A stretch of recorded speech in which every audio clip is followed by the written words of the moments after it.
H-1B വിസകൾക്ക് നിയന്ത്രണം ഏർപ്പെടുത്തിയ US നടപടിയിൽ IT രംഗത്ത് ആശങ്ക.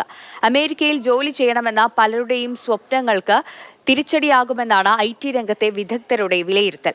അമേരിക്കയുടെ പുതിയ നീക്കത്തെ ഇന്ത്യക്ക് മറികടക്കാനാകുന്നതേയുള്ളൂവെന്നാണ് പ്രതീക്ഷ. AK സ്റ്റെഫൻ തയ്യാറാക്കിയ റിപ്പോർട്ടിലേക്ക്.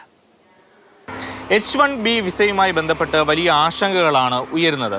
ഇക്കാര്യത്തെക്കുറിച്ച് കൂടുതൽ വിശദീകരിക്കാൻ IT മേഖലയിൽ വർഷങ്ങളുടെ പ്രവൃത്തി പരിചയമുള്ള ഡോക്ടർ കൃഷ്ണകുമാർ മാതൃഭൂമി ന്യൂസിനൊപ്പം ചേരുകയാണ്. ഇപ്പോൾ ഉയർന്നു വരുന്ന ആശങ്കകൾക്ക് എന്തെങ്കിലും തരത്തിലുള്ള അടിസ്ഥാനമുണ്ടോ?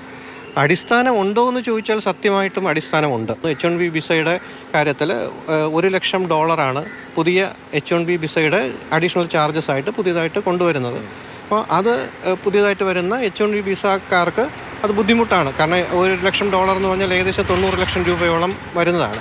പക്ഷേ ഇന്നലെ അതിനൊരു കുറച്ചുകൂടി ഒരു ക്ലാരിറ്റി വന്നിട്ടുണ്ട്. 25 സെപ്റ്റംബർ 21 ശേഷമുള്ള ലോട്ടിലുള്ളവർക്ക് മാത്രമേ ഈ ഒരു പ്രശ്നം വരുന്നുള്ളൂ എന്നുള്ളത് വളരെ വ്യക്തമായി അവർ പറഞ്ഞിട്ടുണ്ട്.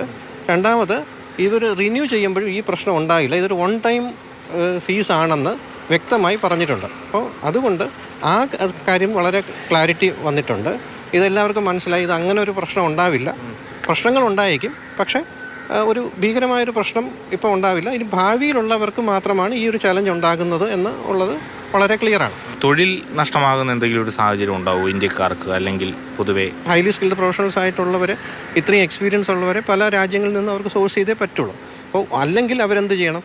ആ വർക്ക് ഇന്ത്യ പോലെയുള്ള മറ്റുള്ള കൺട്രീസിലോട്ട് ഔട്ട്സോഴ്സ് ചെയ്യേണ്ടി വരും. ഈ രണ്ടൊരു കാര്യം ചെയ്യാൻ പറ്റുള്ളൂ. അപ്പോൾ അതുകൊണ്ട് തൊഴിൽ നഷ്ടം ചിലപ്പോൾ ലൊക്കേഷൻസ് ഷിഫ്റ്റ് ചെയ്തേക്കാം, പക്ഷേ തൊഴിൽ നഷ്ടം അധികം ഉണ്ടാകാൻ സാധ്യതയില്ല എന്നുള്ളതാണ് ഇപ്പോഴത്തെ ഒരു നിഗമനം. ചില ആശങ്കകൾ അദ്ദേഹം പങ്കുവയ്ക്കുന്നു, പക്ഷേ അതെല്ലാം മറികടക്കാനാകും എന്നുള്ള ഒരു പ്രതീക്ഷയും അദ്ദേഹം പറയുന്നുണ്ട്.